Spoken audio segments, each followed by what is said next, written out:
Hello, and welcome to another episode of One Fall WrestleCast Live. Tom and I are here with you today. We've got lots and lots of fun topics to discuss, including, is AEW currently the better wrestling product? Also, Evolution, the all-women's pay-per-view this weekend. Great American Bash, NXT, and Texas All In. We got a lot of stuff that we want to kind of get after here. So, yeah, we'll see you on the other side.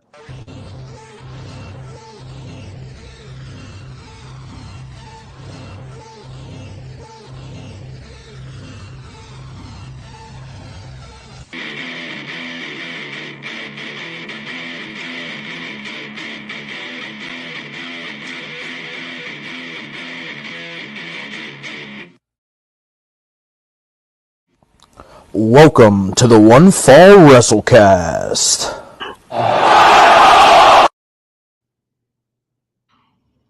What's up, dude? Nothing. How was your Independence Day? How was your 4th? Oh, you can't hear me now. You took the things out of your ears. There we go. How was your 4th? We're good. I was all tangled up, man. I was all tangled up. I'm sorry. Get to do all the fun stuff. Going. Yeah, I worked. I closed. I did that fun stuff. Jeez, that's not fun. Well, I mean, I am just coming off of a vacation, so I can't. That's true. You were just just at the beach for a whole last week, so it's hard to. Yeah, and then I pulled rank on Saturday and went and we had the little family barbecue on Saturday, so did the fireworks and all that stuff. So Saturday is just as good or almost as good anyway. Yeah, it was good. Had a couple brewskis, a bunch of the spread was immaculate. The fireworks show was better than the city's fireworks show, from what I was told. There you go. Very nice. Can't beat that. We did the whole thing on Friday. We got up, we prepped the barbecue. Cookout. We prepped the cookout. Then hit the pool for about 3 hours. We always have the neighborhood pool has a big, we have a cookout at the pool, and all the kids come and they all play together. And then we have the kids do boat races, and then the adults did some boat races, and Ashley and I raced. We were only 3 seconds off the top team. And to be fair, for a 40-year-old guy and a 35-year-old girl, we only came in second to two early 20s lifeguards who both, look the part, and we do not. So, we were only 3 seconds behind them. So I felt that we did pretty well there. And then came back, cooked out, and then we ran down. Dormont actually is founded on July 4th as well. So we went down to Dormont Days. They have bands, they got food trucks, they got fireworks. It's a blast. So you just kind of hang out on the hill there and listen to some bands. Eat some Nathan's hot dogs. They bring their thing out with the ice cream and the hot dogs, and then we got the Kona Ices down there, and then the guy cutting the falafels in that food truck was down there, and the gyros, that was good. Just had overall a great. Did all the things, and then on Saturday went out to a winery. Awesome, and that was also neat. That was nifty as well. So it was a big weekend, exciting weekend. But glad to not be out anywhere today and just be back hanging out, because I ran everywhere. What you got there? There we go.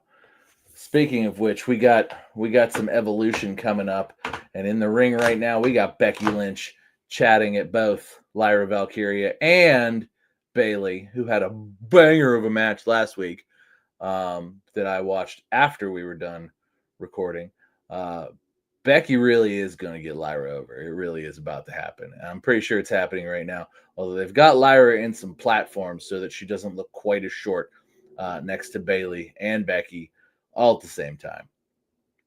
So that's good. Although Bayley is towering over Lyra, Becky looks like kind of the shorter one here in this, only because I think Lyra's boots are about 7.5 inches tall. They are quite huge. NWO Hulk Hogan look-alike in the front row there. And yeah, Becky's just standing there while everybody's having a fight. Webcam utility. He broke it. He broke his webcam, everybody. For those of you listening, he's back. Oh, thank God. I was giving the commentary, the play-by-play. Thanks. I appreciate it. It's just one of those days. We've had like 4 uninterrupted internet weeks in a row. It was too good to be true to have a 5th with no problems. But I think we're good now. So hopefully, I blame Comcast. Yeah. Or it could be the monsoon that is currently taking place outside of my home. We had some of that earlier. It's clear now, but it shouldn't last long. We got the corner of it. Yeah, we bunch of wind and stuff when I was coming home from work a little bit ago. So yeah, so lucked out. Anywho, so a couple of things that we want to touch base on this week is the Judgment Day seems to be on the uptick here. Would you once again, huh? They are dripping in gold, brudda. There was a tag team match, a tag team title match last week. And Judgment Day came out clean. They won clean. I mean, it was a heel team versus a heel team, so that's not entirely out of the ordinary. They won clean. JD hit him with a hit. Well, first there was some shenanigans outside, and Kofi got chucked into some steps, I believe. And then Xavier was in the ring, got hit with a frog splash from JD, and then got hit with the coup de grace, because it's French Canadian apparently. If you listen to Kevin Owens, I don't know did we talk about Kevin Owens on Cody Rhodes podcast last week? Yeah, we touched on it a little bit. We talked about some of the highlights, but nothing really. So Kevin Owens corrected all of us that it's the coup de grace with an S. That happened. 1, 2, 3 clean pin in the middle of the ring of Xavier Woods. So now, the Judgment Day is dripped in gold again. They have both the women's tag champions look at you just gushing over Finn Balor over there. Because you finally got a win after this was the first. You got a win. It's only been you're just a happy little boy. He's been pinned Balor for the last look at you, happy last 2 years. Boy. So they are dripped in gold again. They were killing me. They were killing me tonight though, because Roxanne had set up on the side of the ring. It was a sort of a shrine to Liv Morgan. It was Liv's picture surrounded by candles and stuff. And Roxanne comes out and goes, "The hell is this? She's still alive. She's rehabbing every day. She's going to be back, you guys." And it was just, and Roxanne was like, "Oh, yeah, I know. It's just, I set it up for Dom." And then they leave in a huff, and then Finn and JD leave to go talk to Pierce about what their tag team title reign's gonna, who their next opponent is or whatever. And then they tell Dom on the way out, they're like, "Oh, enjoy your." Dom's like, "Oh, thanks for the cake, guys," and they're like, "We didn't do that. We didn't get that cake. That wasn't us." And then they left. And then he's like, they zoom to the cake, and it's like, "Get well soon, Dom. Love, AJ." And there's AJ peering around the corner. It just popped me real hard. I'm like, all right, so this is all very good, excellent Judgment Day stuff, and the Judgment Day is all getting their segments in today, and so it's the Judgment Day is dripped in gold. And it's been quite it's already made Raw better this week, so that's good. Although we are sort of getting Raw is kind of, there's quite a few replay matches of last week, because apparently what with it being a holiday week and all, and this being a holiday weekend, they were like, well, whether you caught last week or this week, you're still gonna understand what's going on, because quite frankly, we're gonna do the same thing 2 weeks in a row. So it seems like that's what's going on. We got Sami Zayn and Braun Breaker again.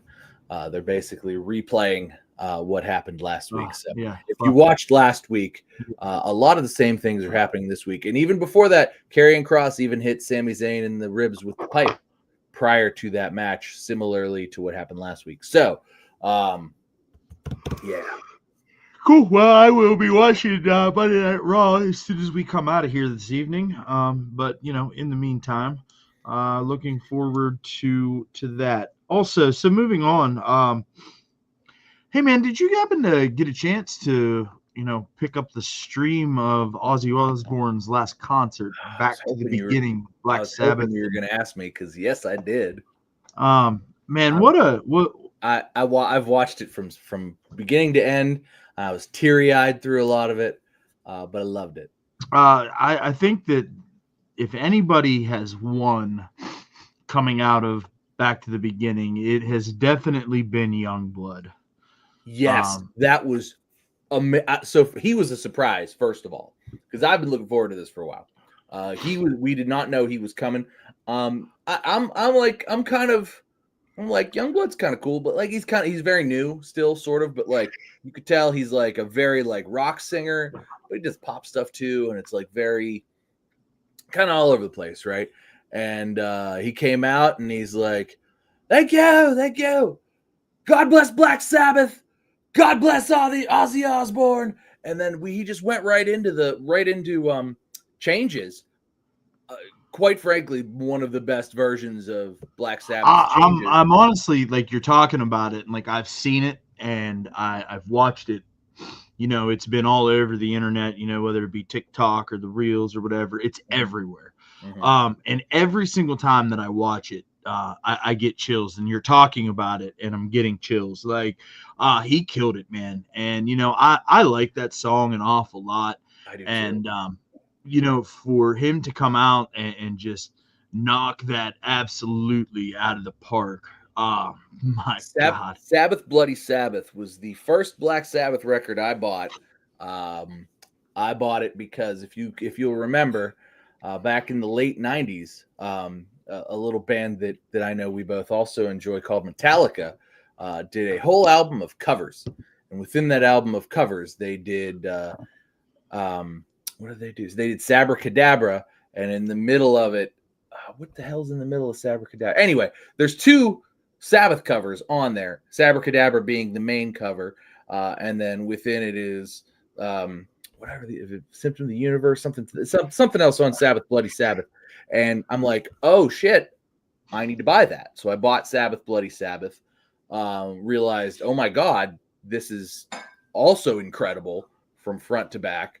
And Changes, one of the ballad on that album, because it was the early mid 70s, and you still needed to have a ballad, but it's a fantastic ballad, very in the vein of Black Sabbath, and man, did he kill it. Oh my God, was it good. Yeah. Unexpectedly good. Weirdly enough, too. So there were like tribute videos, like pre-recorded stuff of like artists that couldn't be there and stuff. One of them was Fred Durst. Fred Durst also, I don't know if you've seen this yet. Fred Durst also did a cover of Changes in that video. Go and watch it if you haven't seen it. I definitely haven't seen that. I'm pretty sure it's on YouTube. Little snippets here and there, and like David Draymond from Disturbed got booed. Sure did. I'm not quite sure why. So as an American, it's weird to think of what would the Brits boo?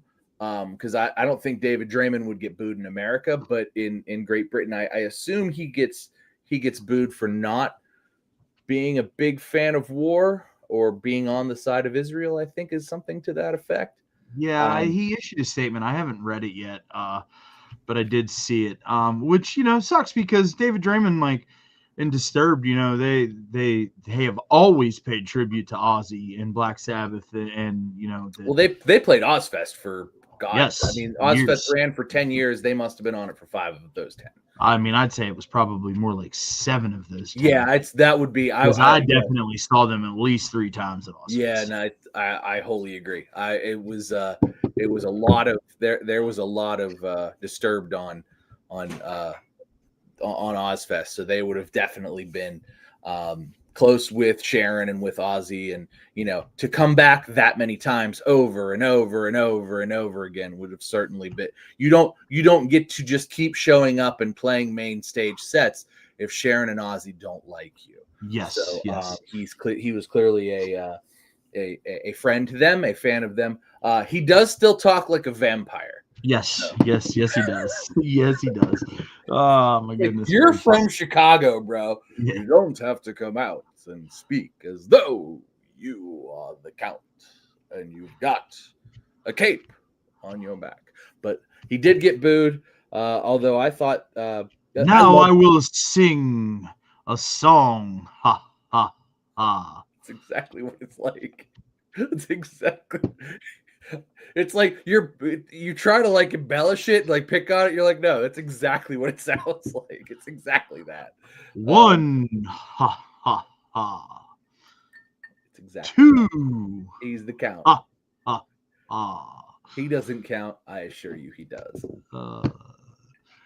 But yeah, man, it was a fun little thing, and I to put a button on back to the beginning. I read this thing today that was said.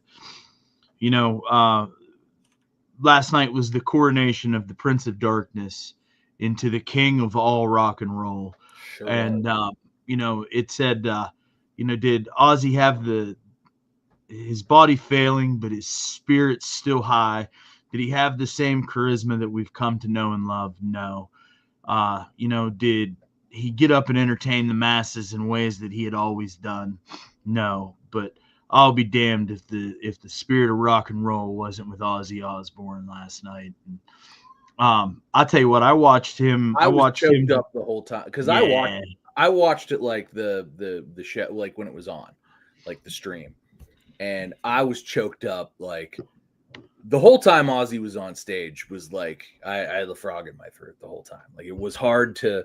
It just as somebody who's been a fan of Ozzy Osbourne since before I can remember. Like I remember like pulling my dad's copy of Blizzard of Oz out before we had a record, before we had a CD player.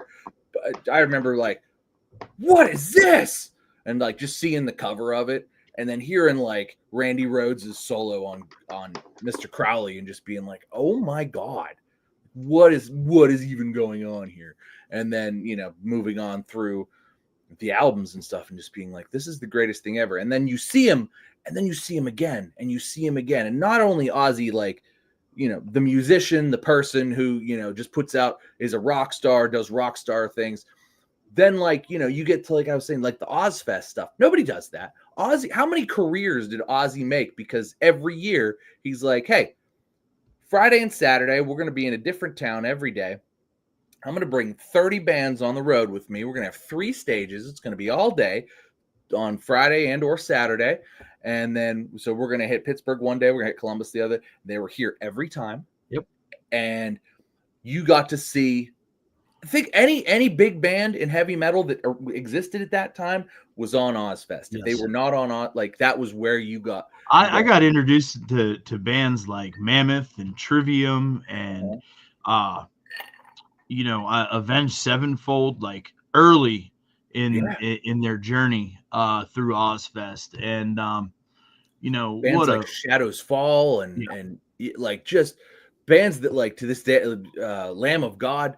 Lamb of God's another one. I mean, at the lawn at the old Star Lake Amphitheater, just the Wall of Death every single time Lamb of God was on. It's just, I mean, I can't think of, like, I've been to a ton of shows at Star Lake.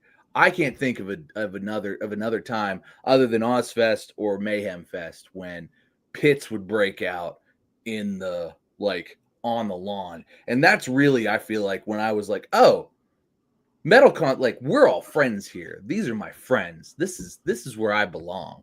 And and it's, if you and I feel that, like, there are a billion people across the world. I was thinking about this today. We could not be luckier than to be alive at the same time as Ozzy Osbourne. Like 100%. Human history has existed for like millions of years. we somehow managed to be lucky enough to be alive at the same time as Ozzy Osbourne, just for at least just a chunk of it. And it's like that to me is incredible. So it was bittersweet, definitely, but I loved every second of it. And like it's definitely something that, you know, I saw a lot of people criticize it as sort of like Sharon's getting her last payday or whatever, and it's like that's kind of bullshit. And that like I don't like that at all. Like that to me hits wrong. That to me hits something is like, well, you just don't understand how important he is, she is, all how important all of this is. Like you're missing the point. You're not part of this. 100%. Unbelievable. But yes, unbelievable. Youngblood's performance, unbelievable. Steven Tyler also killed it. Yeah, I didn't see Steven Tyler. Didn't expect to see him. He fucking killed it. It was great. He's like almost 80 years old. He's like 78 years old. Yeah, he's older than Ozzy. Yeah, he killed it. He was out there with the sequins and the scarf and doing the whole thing, and I'm like, this man's almost 80 years old. It's incredible. Like he hadn't lost a step. Well, I mean, it's just like Mick Jagger and the Stones. Like they still, you know, I think they've wrapped up, but this last tour that they did, like seeing all of the things and. Yeah, no, he didn't miss a beat either. But yeah, you're right. I mean, it was in Aerosmith to that point has wrapped up too. But it was a night to behold. If you've not watched it yet, you know the clips are all over the place. If you get the chance to it was on pay-per-view. Everything went to charity, so it was a worthwhile $30 investment. But it's I'm probably gonna, because I'm old, I'm probably gonna try to buy it on DVD. Once that's released, and hopefully there's because I want all the other footage. Yeah, like I watched the show, and they had sort of condensed that to like a 3.5-ish hour thing. But I want all whatever. There's probably going to be 12 to 15 hours worth of stuff. I want all of it, and I want it in a copy that I can hold in my hand and play. Hopefully, I have hardware to play it, but if not, hopefully it comes with a digital code or something too. Because what an event. Yeah, man, for sure. And God bless Ozzy Osbourne. God bless Ozzy Osbourne. Without Ozzy Osbourne, I don't know that the world would be a much shittier place without Ozzy Osbourne. I say basically with the brace your hay survive. That doesn't. You know what? Even the Osbournes, I even love that. Yeah, kind of stupid as that was, even loved that. Sharon, what the fuck is it? Boop, boop, boop. I loved. Oh my god, they had to beep every third word. Fantastic. So, moving on, things that they're not going to be beeping a lot of are tickets at Evolution 2. I like your transition there. Wonderful. That was pretty good. I'll pat myself on the back. Currently, WWE is offering a free Jey Uso t-shirt with the purchase of a Evolution ticket if you use promo code YEET2.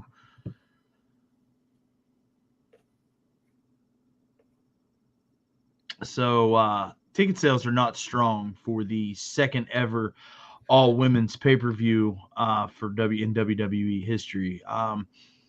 Which is kind of disappointing because I think at this point in time in our lives, women's wrestling, specifically WWE women's wrestling, is at an all-time great level.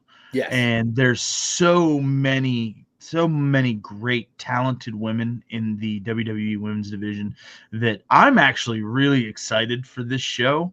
I know we took a hit and we're not going to get Liv Morgan and Nikki Bella, and they'll probably pivot somehow to Trish and Nikki for like the very last time, for the 45th time, but the very last time. Nikki, but I think they're doing Tiffany Stratton. I thought they were doing Tiffany Stratton versus Trish. Yeah, I think that's the plan. So they're not everything's not set in stone yet, and I do think that between I do think that tonight is going to set up particularly what Nikki Bella is doing, because I saw her on earlier. Like she cut a little promo about how she's fearless and whatever. So there's going to be that. I do think it's unfortunate about the ticket sales, but at the same time, there's sort of a a little bit of controversy around that because it's like it's the same night as All In. Because it's on Sunday, which is the same day All In's on. So it'll be at the same time as AEW's biggest pay-per-view of the year. People are already gonna. It's a big ask because it's in Atlanta. It's a big ask because then you're asking people to travel to Atlanta, buy a ticket for Friday night SmackDown, buy a ticket for Saturday night's main event, and then buy a ticket for Evolution on Sunday. But I mean, at the same point in time, though, buddy, like they've been putting these big extravagant weekends together for going on a year now. And they've not had problems putting asses in seats. Well, they're also going up against, because in Atlanta at that night, that Sunday, Beyonce will be there, I believe, in the Hockey Arena, and it's in Atlanta. I think it's the same as where, like in Philly or anywhere else, where it's just like outside of the city, which is where the trams and stuff will take you. Is like we have our 3 stadiums here. So here's our hockey. Whatever you do inside of your own home is none of my business. Here's our hockey stadium. Here's our hockey arena. Here's our football stadium. Here's our baseball stadium. Here's the parking around it. It's surrounded by literally nothing else. And at the same time that fuck you. You tried so hard. I really did. You tried so hard. And at the same time as Evolution's going to be going on, Beyonce is going to be across the street. So this ain't Texas, right? We don't hold Atlanta. Yeah, it's not Texas. Going on down. And so I think it's a big ask. I think that it being on the same night as All In, obviously we're not going to hear. It's a premium live event, so if you've got Peacock, you've already got Peacock. I know they put stuff on pay-per-view, and they're going to be able to tell who watched and who didn't watch and what all that was. But you're right. I think it's unfortunate because like right now it's like Becky Lynch is back. I think that's just as big as just about anything going on right now. Bayley's in a great spot going up against Becky Lynch, and they're bringing Lyra Valkyria along with them, who is having the best matches of anyone, man, woman, child, in any wrestling promotion right now. Lyra Valkyria is gold in the ring. Woo! So you've got woo, banana, woo. So we've got all that going on. Tiffany Stratton's going to be there. You got Alexa Bliss and Charlotte Flair again, which is not a program we've seen in kind of a long, long time. Which has been, I've been like low key, like really enjoying those builds. I know it's on like Fridays, and usually like people are busy on Fridays, and like Fridays are tough, but really they've been tremendous. And I think Alexa really has been a great foil to Charlotte, and I think that Alexa and Charlotte really have really good chemistry together right now. Where Alexa's the babyface, but she doesn't have to like be super babyface. She just sort of has to be anti-Charlotte Flair. And Charlotte, she just kind of keeps getting one up on Charlotte. Like, and it's not like weren't they on a tag team on Friday? They were, but it was like, oh, can they coexist? It was that thing. So it was kind of fun in that regard. So it kind of went down in a fun way. And that's going to be fun. And then we got Tiffany Stratton versus Nia Jax again, I believe, is where we're going with this. Or is it? I don't know. Whatever's happening with Nikki Bella, we're going to find out tonight. But she's going to be there because she's fearless. She's butthurt. Heard. So that's probably to me going to be. My name's Nikki, and I'm butthurt. But I'll take that WWE check. Exactly. Because I'm shameless. And I'm getting divorced because I threw heel. I mean, there's a whole lot. That's a whole lot of nonsense. There's your Beyonce banger right there. There it is. I love how that won Best Country album. She's got it on tour right now. I know Sure a couple of people that are at her show at the Redskins Stadium right now. It's wild because so I don't have a problem with Beyonce. I think it's fine. I just don't think everything that she's ever done in her entire career. I've just to the left, everything you own in the box to the left. Everything she's ever done, I've always felt has been just like, it's fine. It's not offensive to me.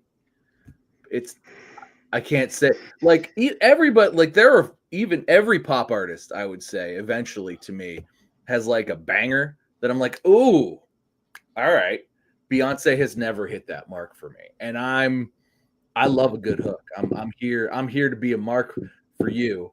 And here, please let me mark out to your song. And no, she's just it's not for me. She's not for me. But say her name and she appears. I believe in Beyonce. Even that's a better banger than anything Beyonce's ever put out. That's not true. Single ladies, I did enjoy. Yeah, but that was Destiny's Child. Oh no, that was Beyonce. That was definitely Beyonce. That was not Destiny's Child. Double check it. Double check me on that. Bills was Destiny's Child. That's for sure. Single Ladies was Beyonce. Single Ladies. You are correct. Okay, I thought so because I remember people making the joke. She's out here singing about single ladies, but then she goes home to her husband while all of you are still single. Somebody made that joke, and I went, "Ouch, ouch to them," because she's been married to Jay-Z for 40 years, 30 years. I don't know, probably at least 10 or 20. I don't fucking know. How old's my daughter was dancing to that song, which is already a few years old, when she was 1. So yes, and she's 10 now. So that she's got to be at least 12 or 15 years now. What? And they made fun of it on Saturday Night Live. Justin Timberlake was there, and he wore the leotard. Not allowed to say it, but I'm gonna get canceled. So, yeah, man. I mean, I think that it's a little bit of a bummer that Evolution 2 is in such dire straits. And obviously too, like you said, you got the Great American Bash on Saturday. You've got Saturday night's main event with Goldberg,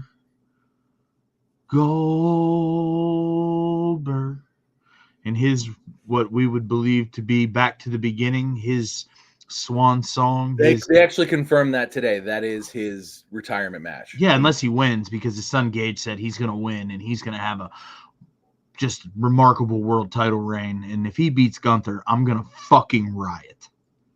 If he beats Gunther, I'm just going to shut the TV. I don't know when it comes on, what part of the show that's going to be on. It's probably the main event.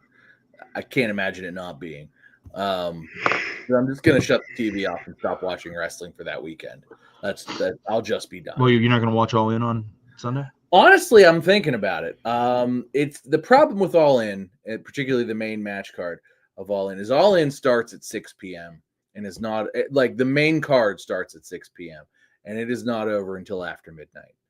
And that shit it is really hard to watch 6.5, 7 hours of wrestling straight, especially 6.5, 7 hours of AEW. But I'm looking at this card. This card is mostly great. Some of it's dumb. Do you want me to talk about what the main event card is? Because I've got the whole main card here. Spoiler alert, I've got it. I own it. I'm in possession. You might be frozen, so I'm going to talk about it. So, kicking off, we have not one, but 2 casino gauntlet matches. 2 casino gauntlet matches. There's going to be a men's and a women's.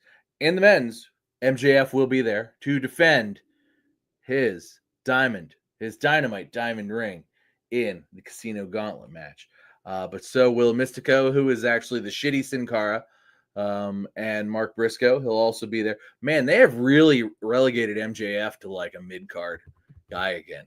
It's really kind of tough. But then we will also have a women's casino gauntlet match. Interested to see who's going to be in that because, since Mariah May left, talks about Ember Moon, Ember Moon going back to WWE. Interested to see who's going to be in the women's casino gauntlet match. I imagine they will let Chris Statlander win, probably. That makes sense. But then moving on, we will get Adam Cole, baby, versus Kyle Fletcher for the TNT Championship. I do think Adam Cole's going to drop it to Kyle Fletcher.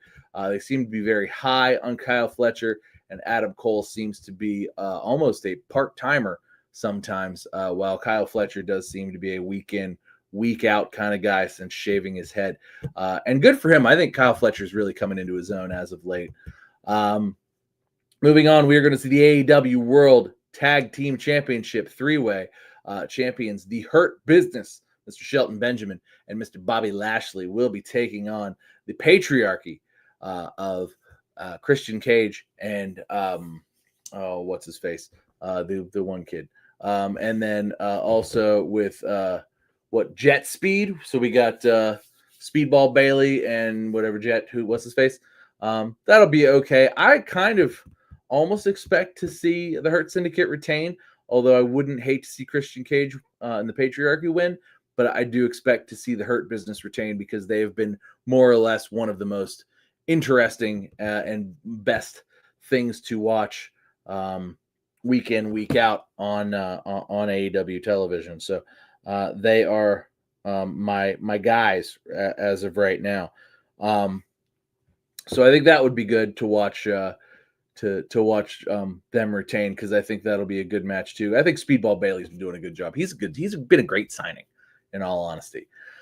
And then moving on up, we have sort of a bullshit tag team match where we got the Young Bucks versus Swerve Strickland and Will Ospreay. I know they've been feuding, and this is going to sort of be a feud match. It's not for titles or anything, but you know, the Young Bucks are still kind of, I guess, a big deal in AEW, and so is Swerve and Will Ospreay. This will be sort of the Cirque du Soleil match of the night, which, you know, the AEW audience loves, and they got to book something like this. So that's what they're going to get.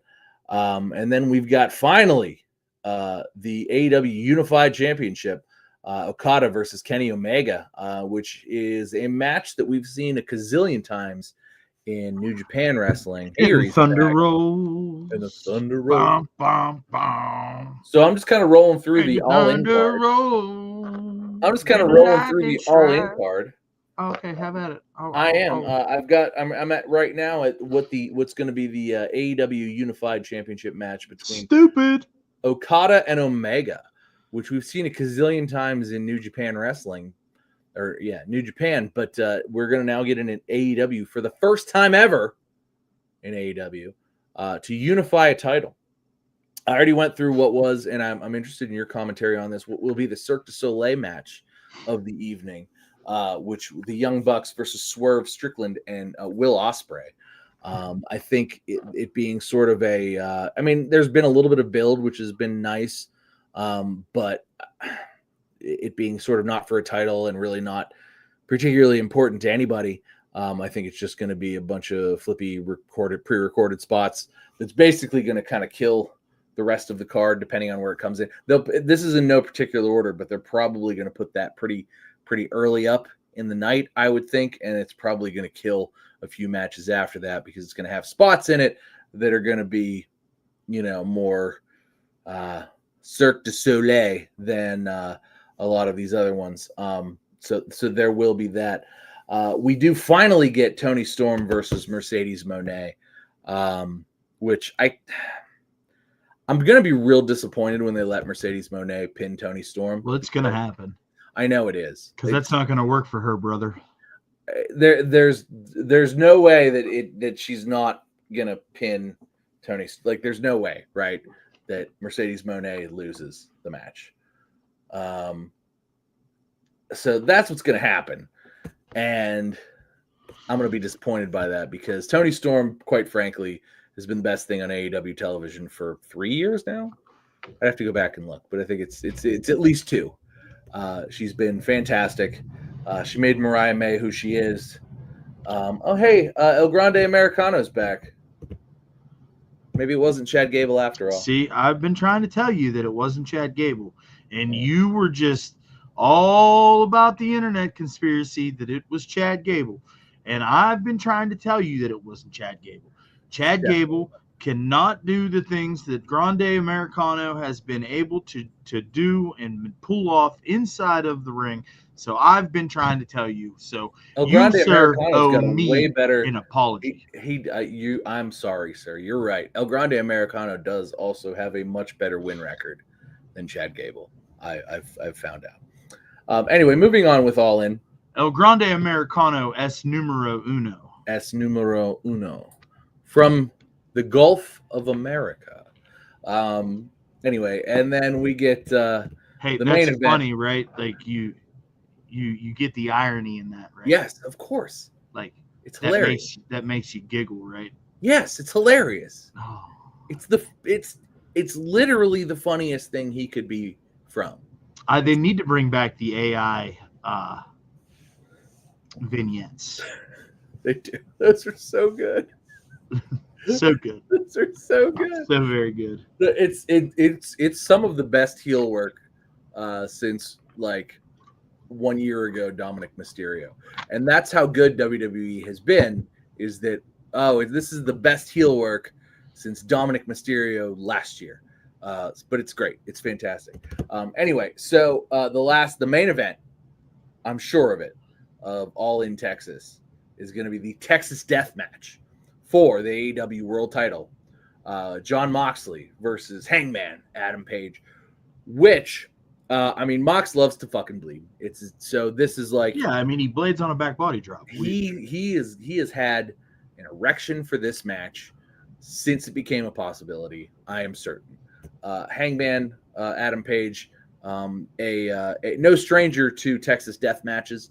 During his AEW title reign, I believe he had several of them. Some of them in Texas, some of them were just death matches. And they were different varieties. I Quit, whatever. Hangman matches, which is his thing, where you got to hang somebody with the noose that he carries around. Real good stuff. I don't expect this match to be for me at all. I really don't. I expect this match, the main event, to sort of be gross. I do sort of expect Hangman to win, though. I do too. And honestly, I think that's what's best for business. I think getting Mox away from the title for as long as humanly possible is great. I think it's a good idea. You'll notice there's a name absent on this card, and this person has been absent for quite some time, and this may be what has led to the internet believing that AEW has been such a good product. What name do you think is not on this card that we would not want on this card to make it a better card? Jeff Jarrett. I mean, he's not on this card, and I agree with that wholeheartedly. But it's another old man of similar age and a less impressive physique. That would be one Chris Jericho. Is not on this card. Hi, everybody. Hi, guys. Chris Jericho has been rumored to be maybe making a WWE return to finally accept his Hall of Fame induction. To have a little tease here, probably, at the Royal Rumble, get that Saudi Arabia payday, and then be inducted into the Hall of Fame, which may or may not be a thing. I don't know. It's just an internet rumor, but he is not on this card of All In, and this would be the first All In that did not have Chris Jericho playing a significant role in it in the entire history of AEW. So that's a little curious. I guess we'll see if that if he shows up randomly somewhere, because it's entirely possible that he's somewhere in the Casino Gauntlet match. He makes his return. Maybe he runs in against Kenny and Okada, because he's got history with those guys. He's obviously got history with everybody, so he could literally insert himself. I'm just here to sing Judas. And I think if and when he comes back to AEW, we will get "You Are Beautiful on the Inside." I think we'll get it. but he's not on this card. And I think that that's the right call. And I hope that he doesn't insert himself into said card at some point between now and then, because we do still have another Dynamite to go. It's entirely possible. And probably a Collision before. Yeah, we'll get a Collision on Saturday, and so there's still 2 shows to go. So I don't know. But yeah, that's my all in. I do think that Adam Cole versus Kyle Fletcher might be the match of the night for me. I think that Kyle Fletcher's been doing a lot of good work. They've sort of put Adam Cole, like he's sort of been like a placeholder champion, which is not a very Adam Cole spot. But he's sort of been a placeholder champion in my opinion. But a lot of TNT champions are placeholder champions, and maybe that's more on Tony than it is on Adam himself. But I do think that might, for me, steal the night. So I do intend to at least be able to watch that match. I would like to give Kenny Omega and Okada one more shot at convincing me that Okada is something. We'll see, because thus far his entire AEW run has been like, this was the guy everybody was excited about. Him, because he's been nothing but meh. Oh no, I pushed the wrong button. I mean, he's been funny sometimes. Yeah. But it as far as like the best wrestler in the world, I mean, I'd say they've both not really lived up to that moniker.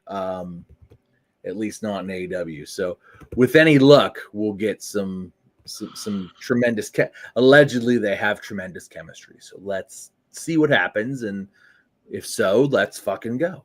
So I've got to know, going into all in weekend here, what do you make, heads or tails, of this whole internet movement, we'll call it, that AEW is the superior wrestling product right now? So, I mean, I think God, I don't understand why internet wrestling fans are so like, I don't want to say stupid, but it's real dumb. Like this whole argument's real dumb. AEW is purely competing with itself. AEW is a much better product than AEW was 6 months ago. A year ago, it's an infinitely better product than it was. But it's not of the level. It's the production's still not there. The feuds have gotten better. The storytelling has gotten better. We're sort of getting back into what the Cody Rhodes era was kind of doing. It's sort of starting to pick up where it started. I think, like, starting to have some good, decent storylines and stuff. They're letting the Hurt Syndicate spend a lot of time on television. They're letting MVP have a microphone in his hand a lot more. They're letting Bobby Lashley and Shelton Benjamin look really dominant. MJF has now joined their little group, and that's been really entertaining. Kenny Omega's back, which has been, as critical as I've been of Kenny Omega, he was a welcome sight compared to what we got otherwise. Toni Storm has continued to be sort of a highlight, even through the darkness, and now that it's better again, like, she has been tremendous with Mercedes, and sort of without Toni Storm, Mercedes Moné does not get to the position she's in right now, because Toni has carried every single. I think my worry is that All In is going to be a wall. I feel like they've done a really good job getting to All In, and I feel like they're going to come out of All In like a wet fart, and it's just going to be, we're going to hit a peak and it's going to nosedive. And I think that's really, I mean, and I think that's a fair assessment, because if you look at the history of AEW, every time we feel like we start to get going, we get to this major pay-per-view, and then coming out of it, it's just like, what do we do? It nosedives. And I think that's really going to be the telltale of what AEW, because, like, I feel like they've done a really good job sort of reinventing a lot of things, reinvigorating a lot of things and doing a good build. They've really built really well to All In, and I will give them that. I want AEW to succeed. I want All In to be good. I want this show to be great. This is a pretty good card. I think sort of the only match that's probably going to be, like I said, sort of the Cirque du Soleil match that doesn't mean anything is the Young Bucks versus Swerve and Will Ospreay. And I know the buy-in to All In is going to probably be terrible. So I'm gonna skip that entirely. I'm just gonna watch the main card, and there's a few concerns that I have. I mean, we start out with 2 casino battle royals, both the men's and the women's. MJF is going to be the men's one. I'm sure he's going to retain because he needs to keep that Dynamite Diamond ring. That's the gimmick. That's what's going to go on. They've got Mystico, who is the shitty Kalisto, the one that botches, not Kalisto. What was the Sin one? Cara. Sin Cara, the super botchy Sin Cara. It's him. Same guy. So I think there's not recipe for disaster there. I would like to see the legless man make a return and have MJF just huck him out of the ring again. Yes. I think that would be a great callback, and to me would be a sign of AEW being back on the up and up. Adam Cole, like I said, Adam Cole versus Kyle Fletcher has potential to be match of the night. The triple threat for the tag titles, where you've got Jet Speed. I think Speedball Bailey's been a great signing for AEW. We mocked that also. What, Speedball? Yeah, the Speedball signing. We mocked that. We did, but look, I mean, I love to be proven wrong. I was wrong. He has been a stalwart week in, week out, fantastic performer. He's been great, and he's not as goofy as I initially thought he was. I don't know about this tag team. I think they're just there to take bumps and hit spots, but that is what it is. I do like that the patriarchy is still a thing with Christian Cage and what's his face, the kid, Nick Wayne, and Mama Wayne doesn't appear to be in their corner anymore. But yeah, Nick Wayne and Christian Cage. Man, that really it kind of like petered out, but I'm glad they're a tag team, and I'm glad they're sort of on this thing. But I do think that the Hurt Business on this day, I see clearly. Does he come back? Everything's come to life. Does he come back from? I mean, he's been out for a long time. Is he unhurt again? Hopefully, he's fucking dead. Oh, jeez. Not Edge, Adam. Hopefully, Adam. Making a goddamn mockery of a fucking of a dual Hall of Fame career by out here having fun playing with Uncle Jay's wee wee. He ain't even playing with Uncle Jay. Uncle Jay ate a pin, and then he broke his arm or whatever the fuck happened. Fucking trash.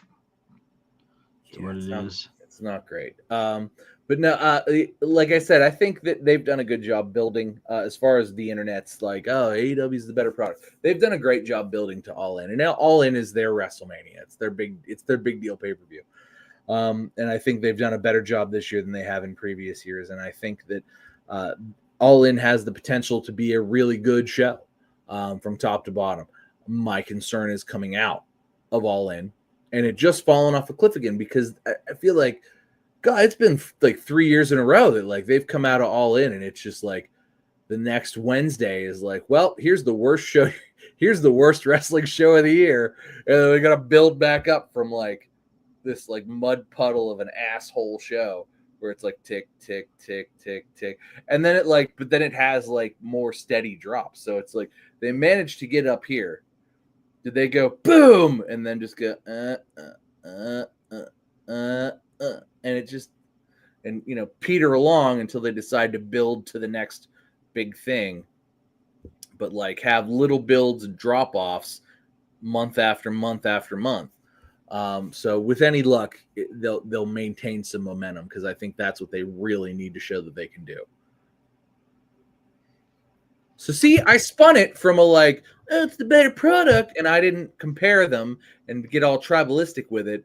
And I was like, let's hope they maintain some momentum, because that would be great. Absolutely. Absolutely. It would make me want to tune back in. That's for sure. please, for fuck's sake, I'm generally like not doing much on Wednesdays. Come home at like 8 o'clock or 8:30 after sitting at softball or whatever. I could put it on fucking HBO and just watch the goddamn wrestling show. So I don't know. We'll see what happens, man. I genuinely hope that they're able to keep the momentum that they have. I myself have not personally watched any AEW in recent months. Just haven't made time for it. But I've also of the belief that I haven't missed a whole hell of a lot. I would say this last couple of months, these last 2 months have been, that was okay. And then like these last couple of shows have been pretty good. Basically more or less since sort of the Hurt Business showed up and started like running roughshod and kind of just like taking big chunks of time. I'm sure it's, at the detriment of a lot of smaller names.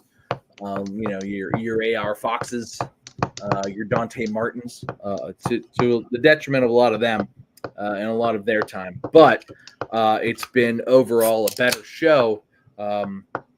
Sort of just giving the ex-WWE guys microphones and some time to go out there and put a little story together as opposed to like, look what I could do. I got 10 minutes, go. Like, yeah, right. Yeah, it's been better in that regard. Well, I hope that they are able to keep the momentum and do all of the good things and maybe figure it out in year 6 here. Get back to where they were at like year 1.5. Yeah, because I mean year 1.5 was peak AEW in my eyes. Shit was dope. Yeah, absolutely. And continuing on the AEW side of things, it seems like Tony Khan has been just heaping in the praises from talent all over the interwebs. That seems so. That to me seems very forced, and it's been a little bit everywhere. A little bit on Chris Van Vliet, a little bit here, a little bit the dirt sheet there, a little bit everywhere. And it seems a little forced, especially going into All In weekend. Shelton Benjamin was even like, "Oh, he revitalized my career," and it's like, I mean, I guess kind of, but like, didn't he just continue what worked in the Hurt Business during, like, which is what we want? I mean, don't get me wrong, it's what I wanted, and it's what got me to tune back in. I'm not saying that it didn't, but that was purely a Vince McMahon creation during the pandemic when Roman didn't want to come to work because he's a cancer survivor and fucking COVID would kill him. So it was like, Bobby, you go. Shelton, you're with him. MVP, here's your microphone. Hurt people. And it's basically been a continuation of that, which, not gonna knock it, it's what I wanted, and they're giving me what I want. And far be it for me to shit on somebody who gave me what I want. I still got a lot of Samoa Joe. He's away right now because I know they're doing the next season of what's it called? Twisted Metal is filming right now. Have you watched the first 2 seasons of Twisted? Oh God, it's so good. Watch it. Good stuff. It's not like, oh, this deserves an Emmy. Good. It's just kind of funny and cheeky and like shitty in its own way, but like good shitty. I don't know how to put it. Like, you remember those like shitty action movies we watched as kids, like King Arthur and like just stupid shitty movie, like Escape from LA, Escape from New York, like they just like movies that aren't very good, but like fucking shit blows up, and like that's where the money is spent, in the explosions. And we have Anthony Mackie, and he's funny. So like, it's good. It's good in that regard because it's like things go boom, and we go woohoo, and it's good stuff. So that's what Samoa Joe's doing. But even Joe was really good going into this, although they paired him with Shibata a lot. But Shibata was then back in like Japan for a little while, so that's been very nice. Because I don't like Shibata as as listeners will know, I do not. Yeah, like absolutely. You do not like Shibata. So, I don't know, man. I hate to sound like a broken record, but I really hope that AEW is able to figure it out, man, because like it's just one of those things that I think when AEW is good, wrestling is good. Yeah. Because then WWE is like, shit, we got to pick up our own shit. And not that WWE is not good right now. We just talked about how, like, they're kind of fucking Evolution. I mean, we are getting Io Sky versus Rhea Ripley. That is going to be the main event. I am very excited to see that. I think the build to that has been, I think the seeds they've been planting there, and just because Io took it off Rhea has been great. I don't know how that's going to end up either. I can't really predict it. So I'm very excited to see where that goes and what the implications are coming out of that. And I think that, yes, and I think the implications coming out of Evolution are going to be bigger than the pay-per-view itself. But they did kneecap them a little bit. A little bit. So, yeah, but I don't know. We'll see how it happens. So, we're a little bit less than 2 weeks, or a little bit more. What today? No, we're a little bit less than 2 weeks away from the Netflix debut of WWE Unreal, which is, we're being told, based off of the trailer that we've seen, a peek behind the curtain like we have never seen before. Like, they're taking us into production meetings. They're going to show us all the stuff leading into Netflix series as Foolish, saying no amount of money made from the show will warrant the damage that it will do. And Jake Roberts, right? Yes, Jake Roberts. My question for you is, do you agree with Jake Roberts' assessment on just inviting us into the production room? No, I don't. So here's really Mr. Kayfabe over here, right? But here's why, and I'm not pulling. I'm not Mr. Kayfabe in it. Here is that I think that the WWE just saw with the dirt sheets and Sean Ross Sapp and Dave Meltzer to a degree, although until they fired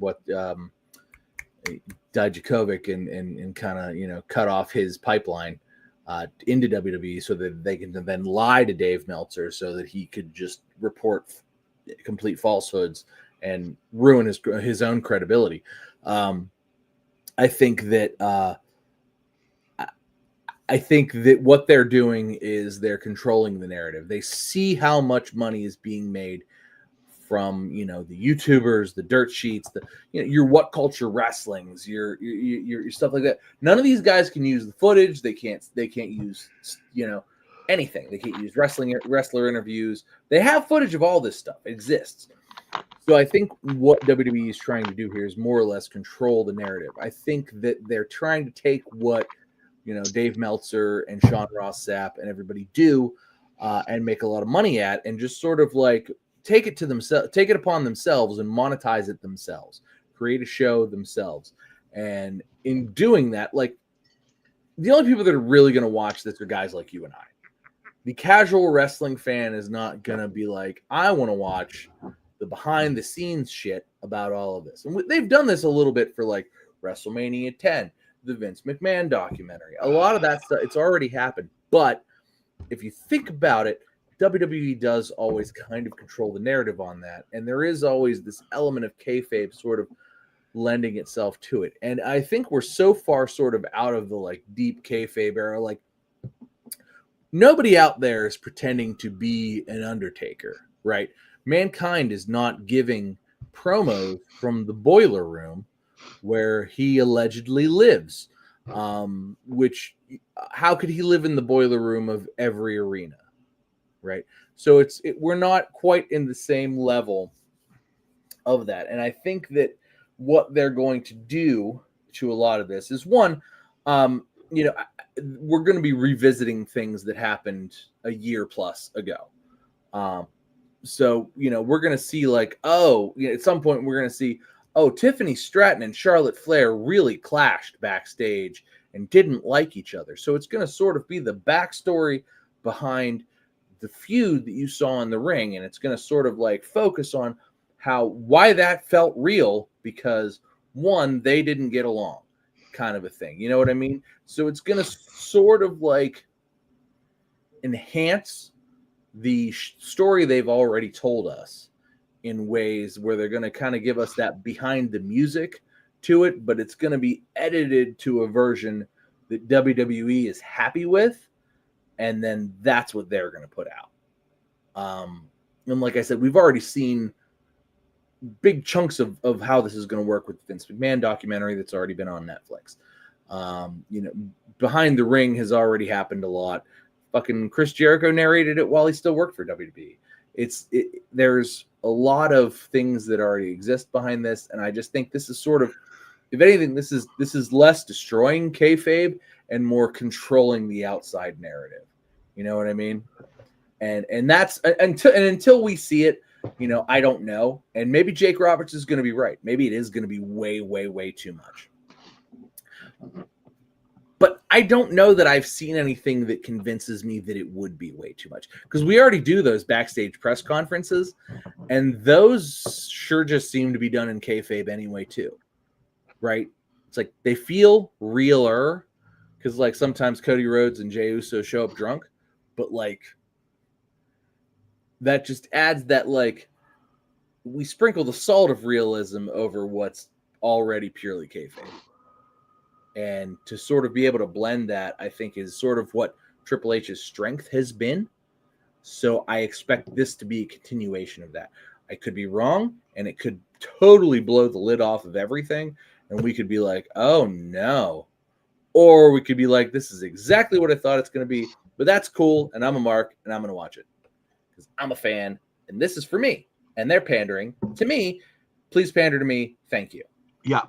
I mean, I'm definitely going to be tuned in, and it'll be one of those things that we'll see how that shakes out, and I'm sure we'll recap it after it hits the flicks of net, and we'll see. We'll say whether we were right or wrong. Because if I'm wrong, I'll be like, "Fuck, I was wrong."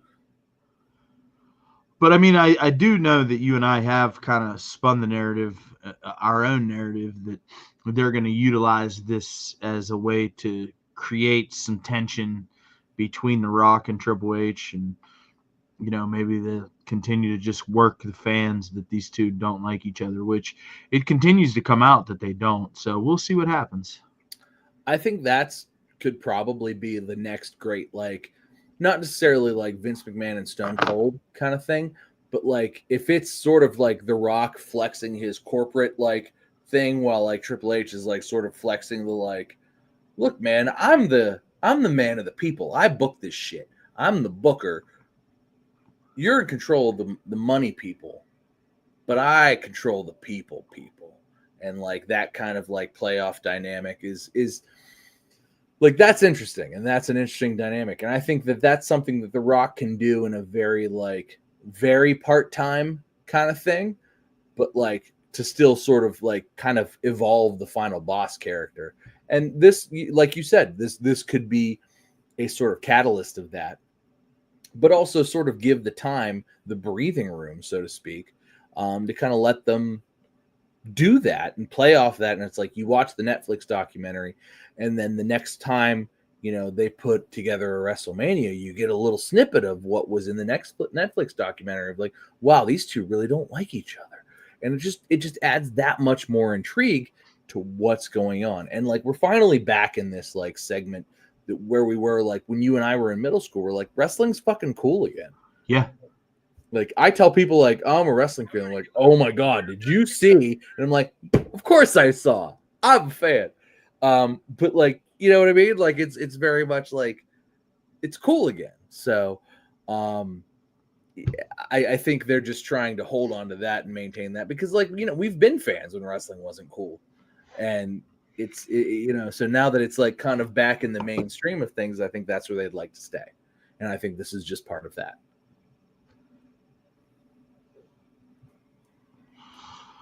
Speak of the devil, he's on right now. Yeah, I don't want to hear anything about it because I already know that there's going to be some shenanigans afoot. But I hope that him and Seth Rollins have a banger, and I cannot wait to watch it whenever I'm we are actually done. going to pause it right now so I can watch this specifically when we're done.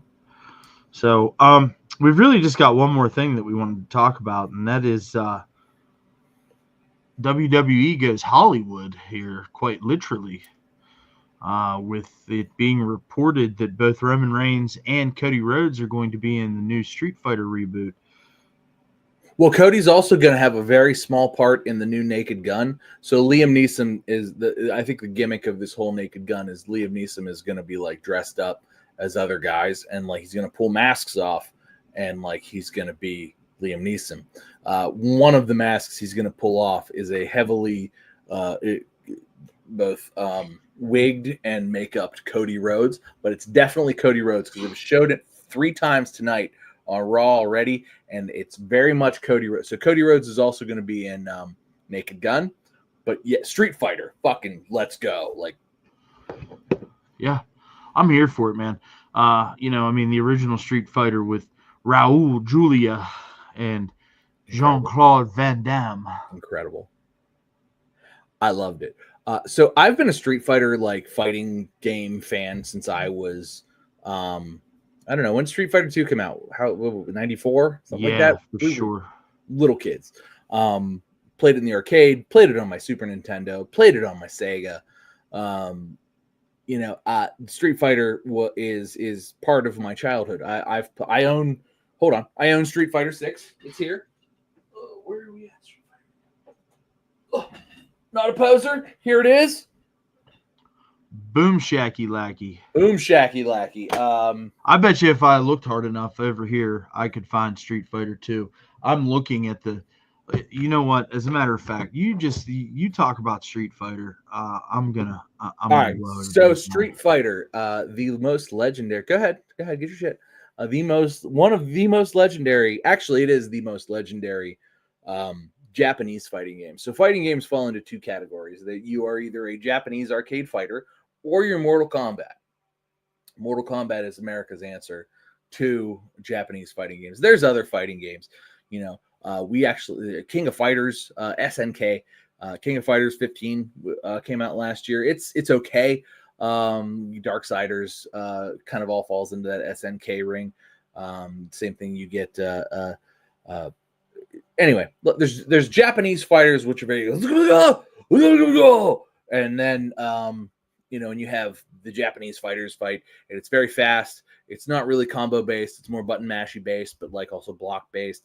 And you're sort of like trying to counterattack and attack and like, get off your special moves when you can and like get your super moves out and stuff. It's very like sort of based in like both, what Capcom did with Street Fighter but also like Dragon Ball Z. Like there's a lot of that. So there's like super moves that are like, Kame, and you just fucking blow shit up. And it's like, oh man, there went all of his health bar because I didn't block correctly. Because if you block it, it takes like a snippet of health or, and then they've blown their lead. And it's like, well, now I'm ready to go and I can not blow these people to bits. I knew it. You would Super Street Fighter 2 Turbo? You're muted, brother. You're muted. No, this is the Super Champion Special Champion Edition. Oh, that's the final boss of it. That's the Super Champion. That's got you can play as M Bison in that one. Yes. Yeah, he's not just the boss. You could play as M Bison in that one. And I think no, you don't get Akuma till Street Fighter Alpha. So anyway, back to who is playing in Street Fighter with both Cody Rhodes and Roman Reigns. So Cody Rhodes is going to be Guile, which is fucking awesome. Yeah, it's real fucking awesome. And Roman Reigns is going to be Akuma, who, for those of you who are not Street Fighter fans, Akuma is sort of the antithesis of Ryu. He is the demon of that sort of fighting style. And there's also a like demon version of Ryu that comes out like way later, Kage. who you can play in Street Fighter V. Who was my main in Street Fighter V, got me all the way to gold 1, baby, gold 1. But that was several years ago, and many broken sticks later. I do have fight stick. I am a fight stick kind of guy, although I kind of prefer pads. But for Street Fighter, the stick, didn't tear the flesh off my thumb as much, because you got to do the full circles a lot, or like it's like, and doing that on a stick is like goodbye thumb.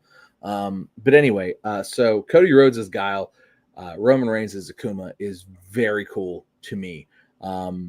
This is sort of shaping up to kind of be a sort of dream kind of Street Fighter movie, by casting like Jason Momoa, and Jason Momoa as Blanca, which is going to be great. Yeah, that'll be awesome.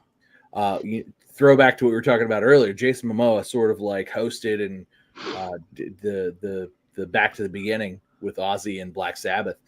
He was there for that, and then he moshed with everybody for the rest of the 3 or 4 hour show, which was great.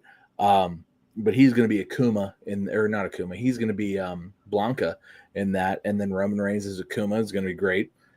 Cody Rhodes as Guile. I don't know how big of a role Guile is going to take. It seems like this is going to be a Ken Ryu kind of movie, which makes more sense because Ken and Ryu are really like the actual main characters of Street Fighter.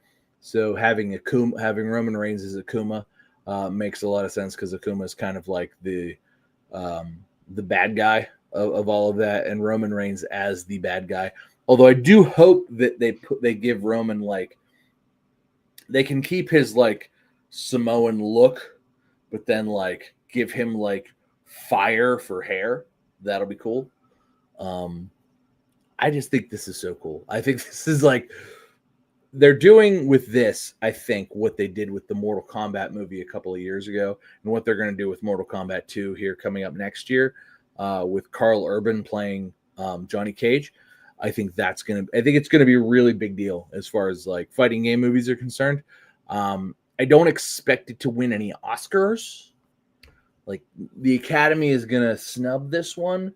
But I do expect it to make a lot of money and be a really fun movie. So I'm very excited for that. I think it's going to be a lot of fun. And, you add the inclusion of some top tier WWE talent that we thoroughly enjoy watching. And that's just who we know of. Like, there could be others. Like, fucking maybe The Miz shows up as somebody. Who knows? Very well could. Very well could. That'd be great. I love The Miz. Yeah. He should be in here somewhere. It'd be fantastic. So, well, bud, I think that there's really only one piece of business left. Huh? Oh, man, I forgot the layout's all different. Oh, I found it. That's the world famous One Fall WrestleCast Match of the Week.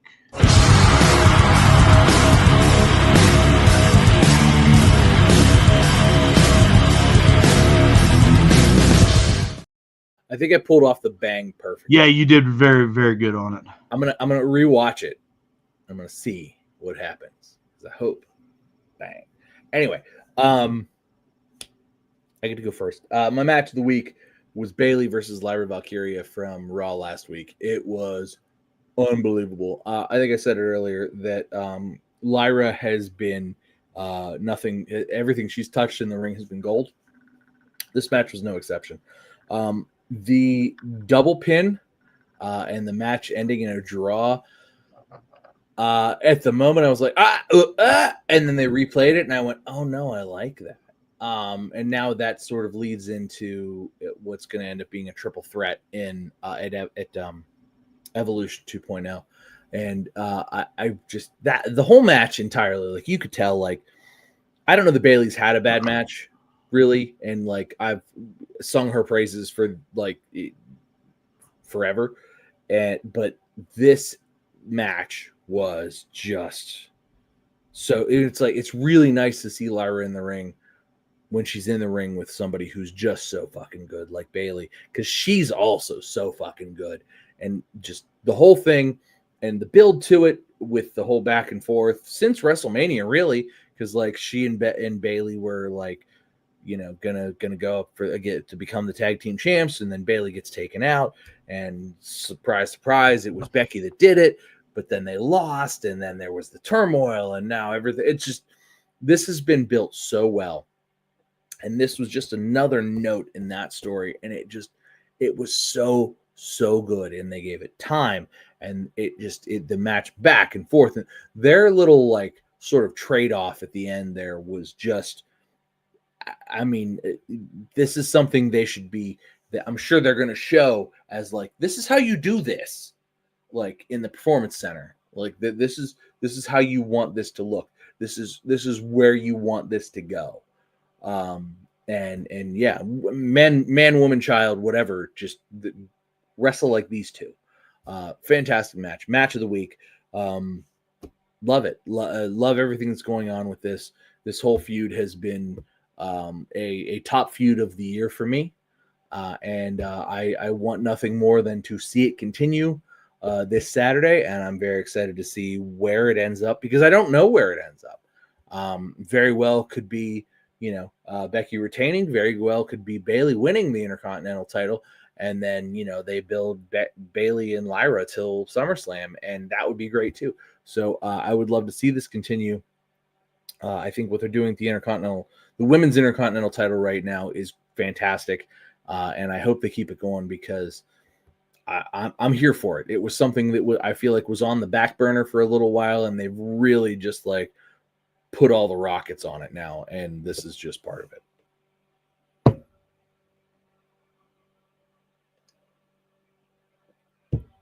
Oh no, he's gone. Do I have to talk about it more? I have to talk about it more. Okay. So Becky was out tonight on Raw, and I know she cut a promo, and then everybody came out, and Lyra kind of pushed Bayley off and was just like, and I was like, oh, how do I feel about this? Oh no, because they were friends, and like, I feel like Triple H has done a pretty good job of like going away. I used to be her best friend, and Michael Cole can be a little much in this regard. So like putting something like this on Raw is kind of a lot, because I feel like Michael Cole particularly does a thing where, he kind of oversells it a lot. I'm here. Can you hear me? I can hear you now, buddy. I was just talking about how Michael Cole kind of oversells. The power just went out.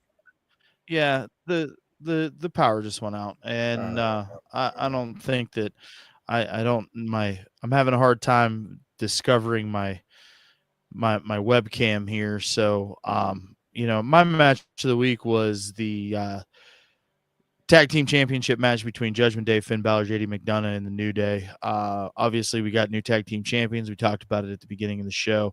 But realistically, in all reality, my match of the absolute week was also for Monday Night Raw, and it was one Rusev versus Sheamus in a 20-minute just beat the ever-loving fuck out of one another. They did beat the fuck out of each other, didn't they?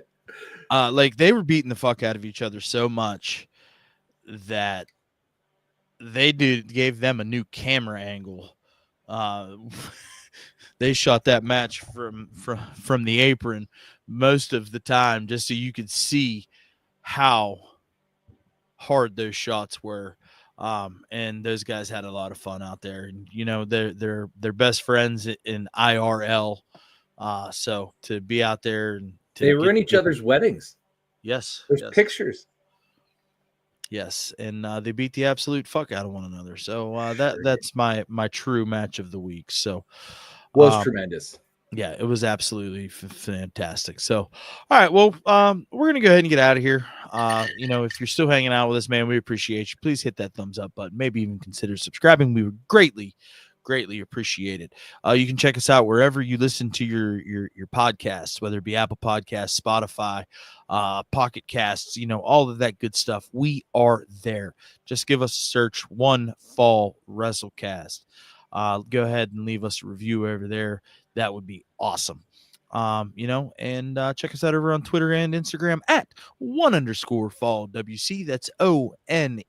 And as always, thanks for hanging out. It's all love. We'll catch you next week. One Fall WrestleCast. Oh, by the way, before we go, Teddy Long's son was tragically killed today. T's and P's to Teddy Long, and hopefully he doesn't sentence anybody to go one-on-one with the Undertaker player. Hopefully not. So, all right, well, we'll catch you next time. Thanks a lot, y'all. Peace out, homies.